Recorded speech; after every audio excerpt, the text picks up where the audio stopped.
Nuestros hijos hoy están recibiendo una visión distorsionada de la sexualidad. Enfrentan la desintegración familiar, información sexual carente de formación en el carácter y una contradicción entre lo que reciben en sus casas y los medios masivos de comunicación. Ante esta realidad, instruir para la vida desde el hogar debe de ser una prioridad. Educar no es imponer. Educar es inspirar a una sana conciencia de la vida. Es construir una autoestima sana y un carácter fuerte. La educación es la suma de cada uno de los momentos que van dejando una marca que se recuerda para toda la vida. Si educar es modelar, los niños captarán lo que sus padres creen, al ver cómo estos se comportan diariamente. El éxito en la vida no depende del centro educativo donde estudian los hijos. Los padres somos responsables del desarrollo adecuado de actitudes, valores y hábitos que les permitirán realizar el viaje de la vida con acierto. La mucha ocupación de los padres, el deterioro familiar que experimentan los hogares actualmente, conducen a muchos padres y madres a permanecer aislados del crecimiento de sus hijos. Al desentendernos de la formación de nuestros hijos, estamos perdiendo el único tiempo que tendremos para influenciar la construcción de su carácter, la concepción que tendrán de la vida y la oportunidad de proveerles las herramientas necesarias para desarrollar su proyecto de vida. Los padres necesitamos planear algunas cosas que pueden ayudar a nuestros hijos a descubrir el mundo. Si no lo hacemos, lo hará el Internet, la pornografía, los amigos y los medios de comunicación. Si educar es inspirar, entonces debemos invertir cantidad y calidad de tiempo en enseñarles valores que fortalezcan su discernimiento, su razonamiento y su habilidad de juzgar la vida con una sana conciencia.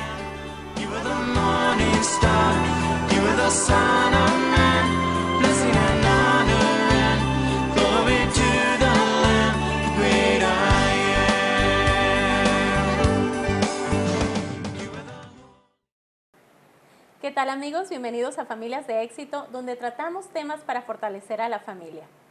Hoy tenemos como invitados a unos verdaderos consentidos de este programa, como son los doctores Humberto y Lupita Salgado. Es un gusto tenerlos con nosotros. Gracias, Sandy. Es un gusto estar aquí contigo. Igualmente, muy contentos de estar aquí, Sandy. Pues hoy hablaremos acerca de cómo tratar el tema de la sexualidad con los hijos. Me gustaría que me comenten por qué para algunos padres es tan difícil tratar el tema de la sexualidad con sus hijos. Bueno, yo quisiera contestarte. Tú dices para algunos, pero yo diría para todos. Así porque la causa principal es el pudor natural que tenemos como seres humanos. Y ese pudor se incrementa cuando estamos hablando de la relación padre-hijo. Entonces, cuando tengo que enfrentarme a hablar con mi hijo, mi hija, sobre sexualidad, pues hay ese primer obstáculo. Si además no domino el tema, tengo experiencia en vida sexual porque estoy casado, pero no tengo ese dominio de conocimiento y de conceptos, entonces eso va haciendo un efecto de suma y terminamos con mucha frecuencia mejor esperando y deseando que alguien más, llámese escuela, sea el que eduque a nuestros hijos. Un mal concepto, pero esa sería principalmente la razón. Así es. Y Lupita, ¿es el papá, la mamá o ambos quienes deben abordar el tema con los hijos? Ambos, tienen que ser ambos los que abordan el tema. Claro que depende de la etapa y a quién está preguntando el niño. Si mi hijo me pregunta a mí como mujer y yo le digo, ¿sabes qué? Tienes que hablar esto con tu papá. Ahí estoy dando un mensaje también, como dice Humberto, de algo que a lo mejor suena como oculto. Puedo dar una respuesta y lo primero que tengo que hacer es preguntar también por qué él está inquieto, qué es lo que escuchó. Tengo que averiguar un poco más y tener una buena comunicación con él. Pero generalmente es al que el niño hace la pregunta, tiene que dar una respuesta, no tiene que esperar al cónyuge, aunque sea un varoncito o una niña. Claro que depende de la etapa, va a ser mejor que sea el papá o la mamá y depende del sexo del hijo también. Pero ambos tienen que contestar las preguntas del hijo y hacerlo con naturalidad, hacerlo con la verdad, hacerlo de manera que el niño no sienta que es un tema peligroso, delicado, que disgusta, porque entonces se va viendo la sexualidad de esa manera. Exactamente, ¿no? Crear ese ambiente de confianza, Así me imagino, es. siempre con el debido respeto, ¿no? Así Para que es. ellos se puedan acercar a los papás a hacer este tipo de preguntas, como dices. Así es. ¿Y cuál sería la edad indicada, Humberto, para hablar de sexualidad con los hijos? Mira, no hay edad indicada.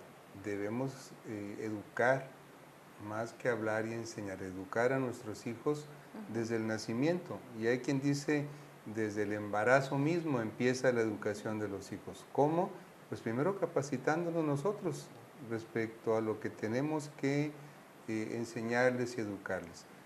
Yo te digo educar porque educar significa transmitir valores, transmitir tradiciones, transmitir conceptos, transmitir moral, transmitir ejemplos. O sea, no solo hablamos con nuestras palabras, hablamos con todo lo que somos y todo lo que hacemos. Entonces debemos tener una correcta orientación para que nuestros hijos vayan aprendiendo lo que es una sana sexualidad. A mi hijo varón lo voy a tratar como varoncito, voy a afirmar su identidad de sexo. A mi hija la voy a tratar como mujercita. En el caso de yo como padre, hombre, tengo una manera de actuar y mi esposa tendrá también como mujer una manera de actuar con ellos.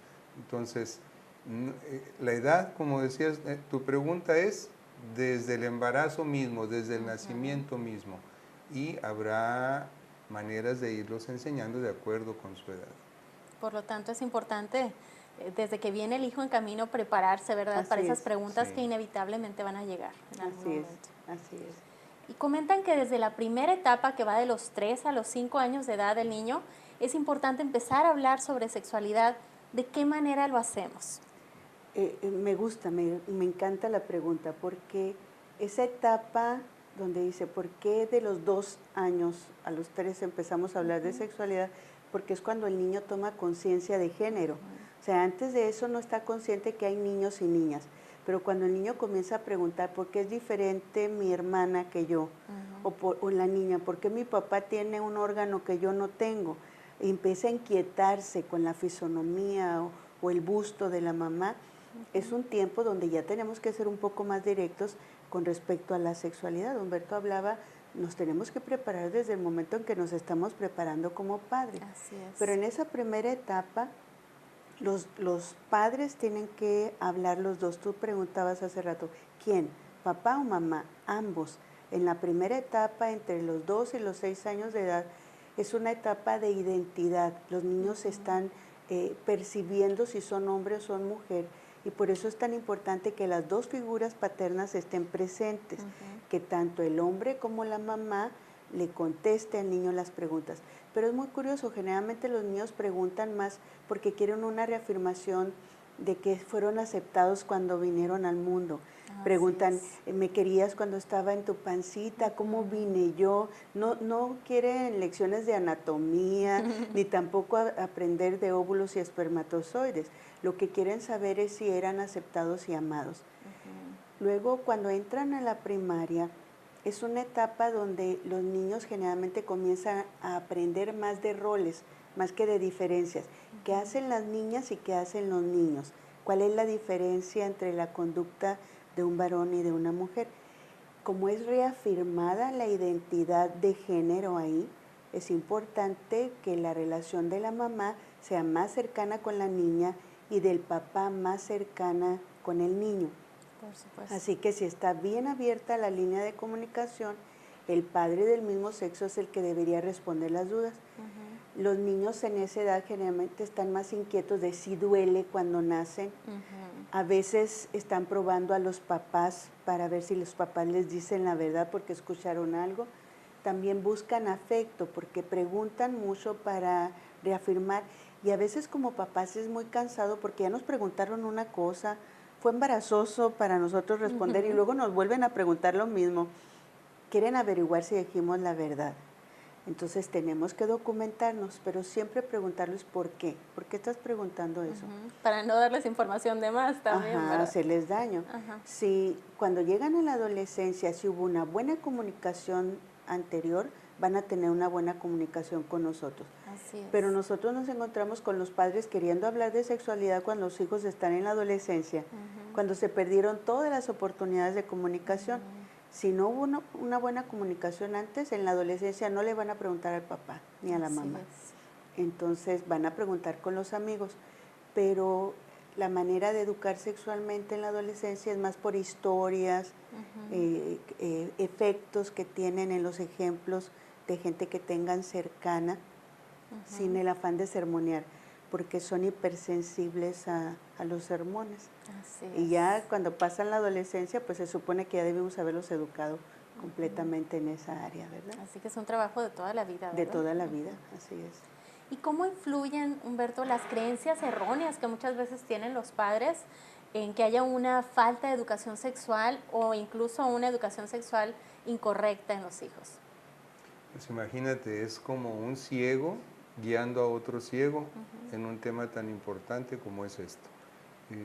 Creo que todos, la mayoría de las personas, venimos arrastrando tabús, mala información, informaciones erróneas que tomamos como paradigmas, como cosas ciertas, nada más porque lo dijo papá o mamá o porque lo dicen todos, y sin embargo son cosas incorrectas que las transmitimos a los hijos, sea verbalmente o por ejemplo, y entonces pues ellos también van a seguir arrastrando con esta mala sexualidad. Por eso lo importante de la preparación sexual. Hemos estado en cursos dirigidos a padres donde nos damos cuenta que padres con licenciaturas, o sea, con niveles académicos elevados, no conocen bien de sexualidad y están ávidos por escuchar y aprender y corregir y saber cómo educar a los hijos, pero de una manera correcta. Entonces, claro que influye. Si estamos nosotros torcidos y mal informados, eso vamos a transmitir a nuestros hijos. Y pues no es lo más deseable, ¿verdad? Me imagino que hay muchos padres y de los que nos están viendo que tienen esa intención de hablar este tema con los hijos, pero no saben el cómo hacerlo. Entonces esperemos que a través de este programa se motiven a hacerlo, ¿no? Así es.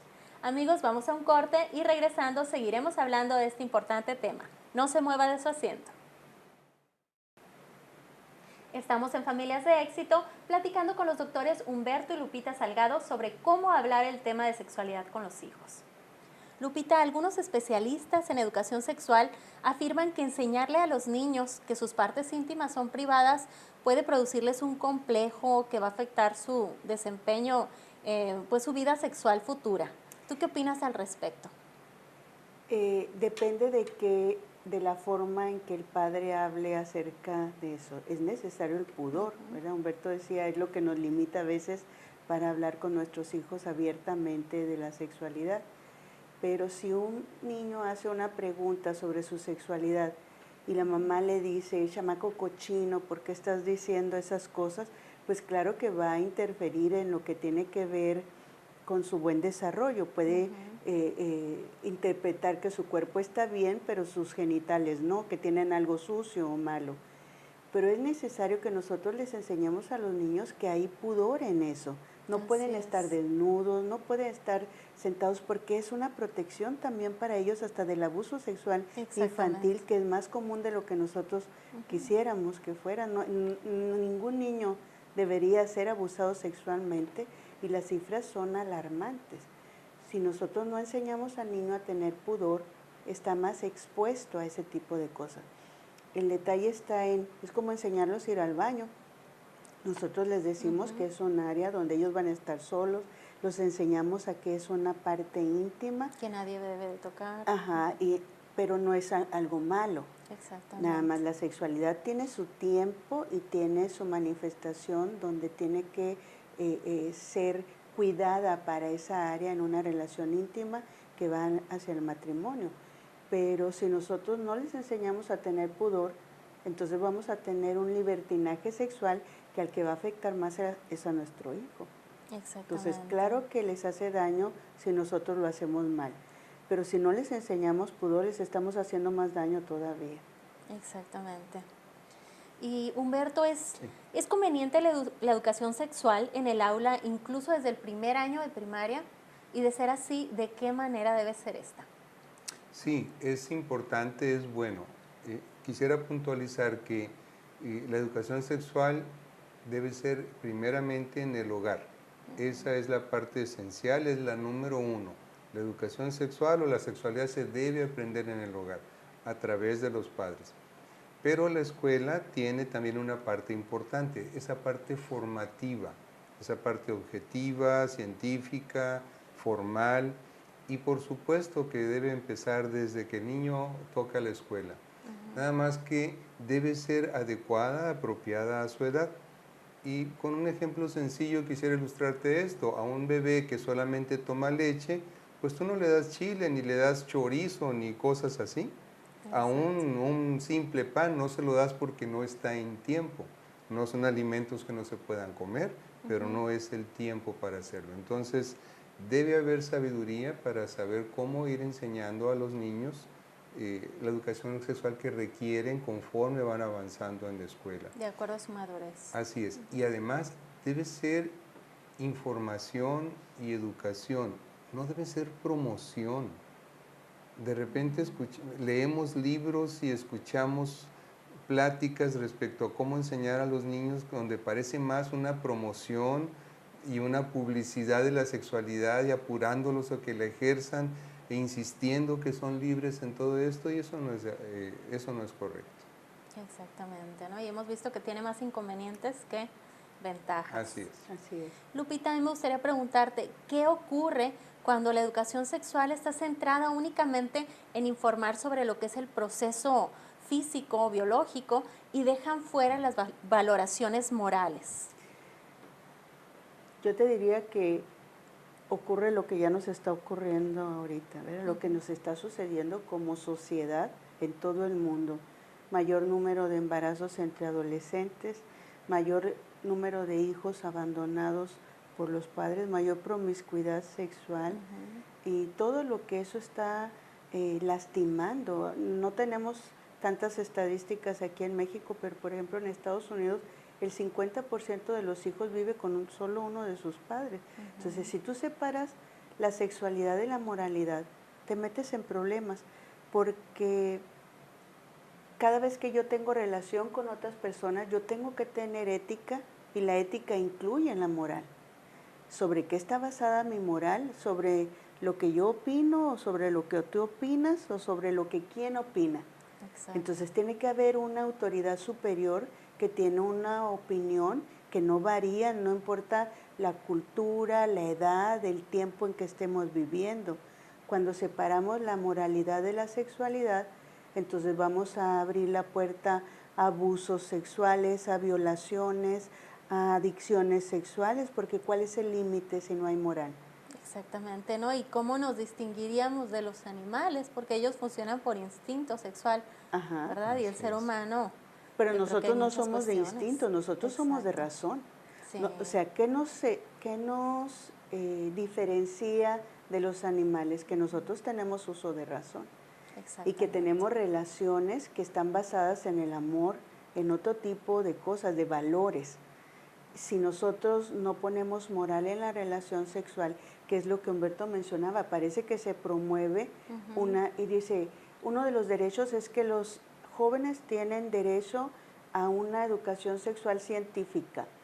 Es verdad, tienen derecho a una educación sexual científica, pero la ciencia dice que tú tienes un evento que se reproduce una y otra vez. Pon a un muchacho a ver pornografía y se va a convertir en un adicto sexual una y otra vez. Entonces, eso es científico, ¿pero es correcto? Pues no. No. Entonces, si sacamos la moral de la fórmula, vamos a tener problemas todo el tiempo. Exactamente, ¿no? Y el respeto a las personas y el respeto a uno mismo, que también es muy importante. ¿Hasta dónde llega el papel de los padres en cuanto a la educación sexual y hasta dónde el de la escuela? Es una pregunta difícil, incluso comprometedora, ¿no? Pero nuevamente yo te insistiría en que la principal educación sexual, como la educación a cualquier nivel, debe surgir del hogar, del núcleo familiar. Debería ser compromiso de los padres educar a los hijos. Pero este concepto de la escuela, llámese Estado, es un concepto que tiene más de 20 siglos, con Aristóteles empezó. Él fue el que dijo, el Estado debería encargarse de educar a los hijos para que lleguen a ser buenos ciudadanos. Entonces estamos arrastrando una tradición de muchos siglos, pero lo que hemos visto que funciona mejor es que la familia se encargue de la educación y que el Estado contribuya a reforzar, ¿no? A reforzar y formar algunas cosas. Así que a muchos padres les parece más cómodo evadir esa responsabilidad, ¿verdad? Y soltarla, ya sea a la escuela o a los medios de comunicación, ¿no? Y muchas veces por eso la educación que se tiene es deficiente, porque no se está cumpliendo lo que se debe hacer en casa. Así es. Pues Humberto y Lupita, muchas gracias por todos estos consejos que nos están dando, que yo creo que están sirviendo para que los padres puedan abordar de una manera más natural y sana el tema de la sexualidad con los hijos, que es un tema muy delicado, por cierto, y nos quedaremos platicando con ustedes un ratito más, pero ha llegado el momento de despedir a nuestro público televidente. Sí, nuestra intención sería que este programa sirva de motivación, más que nada para aprender más, para aprender la sexualidad correctamente y cómo transmitirla a nuestros hijos, con un alto grado de moralidad. Pues amigos, los esperamos la próxima semana, no se pierdan la segunda parte de esta entrevista donde estaremos hablando, entre otras cosas, acerca de la cartilla de los derechos sexuales y reproductivos de los y las jóvenes en México. Así que va a estar muy interesante. Los esperamos.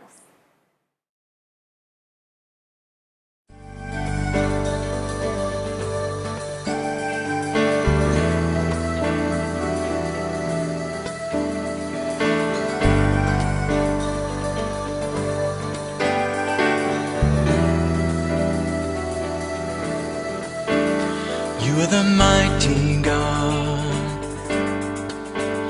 highly exalted one,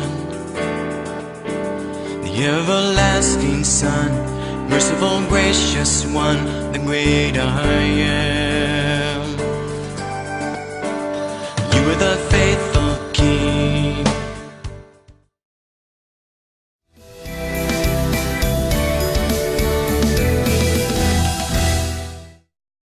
En el matrimonio, como en cualquier otro aspecto de la vida, podemos perder de vista de dónde provienen nuestras bendiciones.